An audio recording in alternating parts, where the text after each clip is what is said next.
select your layer, go to stylize, apply wind.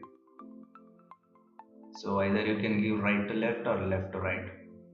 So then duplicate the same layer, turn off the original layer.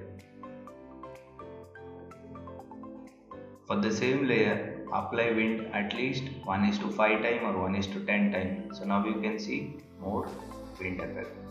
So then apply mask to the first layer. So erase some part of the face.